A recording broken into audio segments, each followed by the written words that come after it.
Guys, so gagawa tayo ng sarili natin dito loop bed.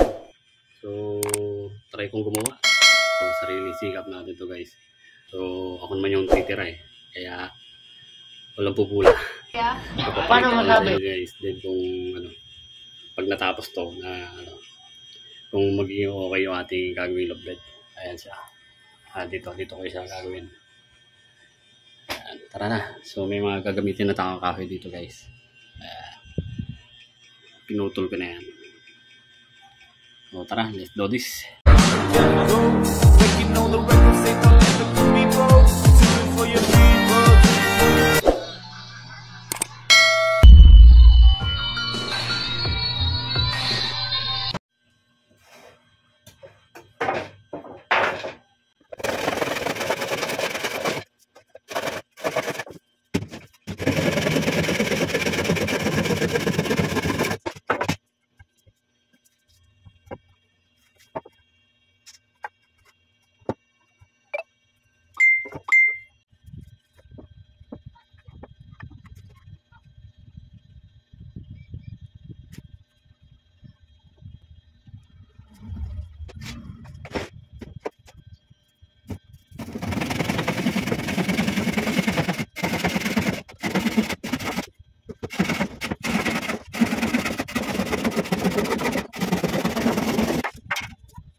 pahinga muna tayo guys. So, magawa na tayo ng ano guys, yung parang pinaka-frame niya.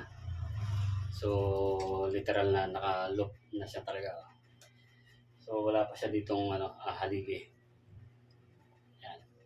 Pero, at least nakabuo na tayo guys. So, mamaya natin gagawin kasi gutom na ako guys. Kailangan natin magpahinga.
Babaklasin natin to guys. Itong upuan para may lagay natin dito. Para may kahoy tayo magagamit. So wala tayong kahoy. Kaya yung mga lumang upuan natin. Ayan, ito yung gagamitin kong panglagay dito guys. So meron tayong frame. Ayan. Natin na ito matapos guys. Meron tayong loft bed. Ilalim gagawa natin ito ng mini studio natin para sa ating vlogging. Dito naman sa taas yung ating higaan. Yun. Medyo magulo dito sa loob ng bahay guys. Parang kwarto ko lang to. Natapos din ito guys.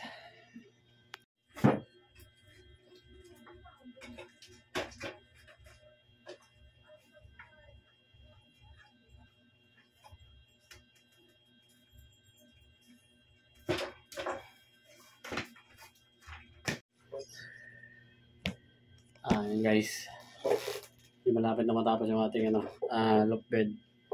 May higa sa taas tapos merong studio type sa baba. So hindi na ako maghintay na matapos natin to guys. So gutom na ako. Anong oras na ba ngayon? Alas 3 na. Kailangan ko muna kumain. Tapos mamaya lalagyan natin yung taas ng papag. Para pwede na natagan. Pagod. Guys, merienda muna tayo. So, ang dami nating grocery na kuha kanina. Habang ginagawa natin itong ating loft bed. So, kumuha muna tayo ng grocery dito sa Kabuyaw. So, ito yung ating nakuha dito. Ayan. At yung bayaw ko na kasama ko sa pagkuha, niluto niya na yung kanyang spaghetti. So, tama-tamang pamerienda natin guys. Ang dami. May kasama pa pala nga itong yung 25 kilos na bigas. So dito lang yan sa Kabuyaw. So salamat sa ating mayor. Dahil hangain. So pa lang yung mayor na gumagawa ng ganito dito sa ating bayan. Bayan ng Kabuyaw. So salamat mayor. Kaya tayo guys.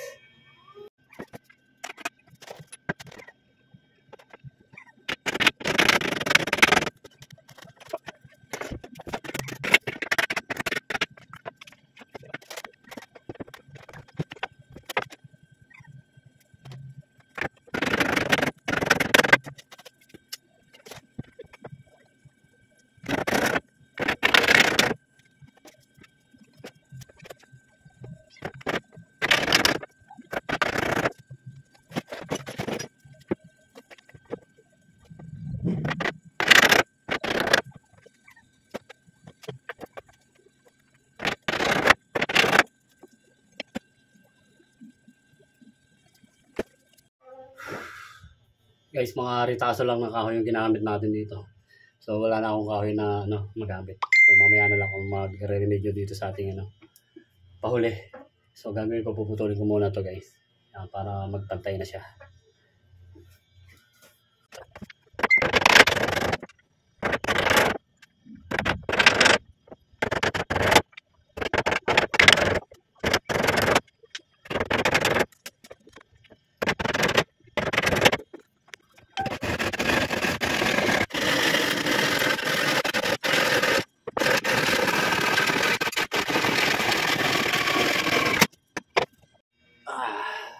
Hello guys, ito na yung ating natapos ngayong araw na to.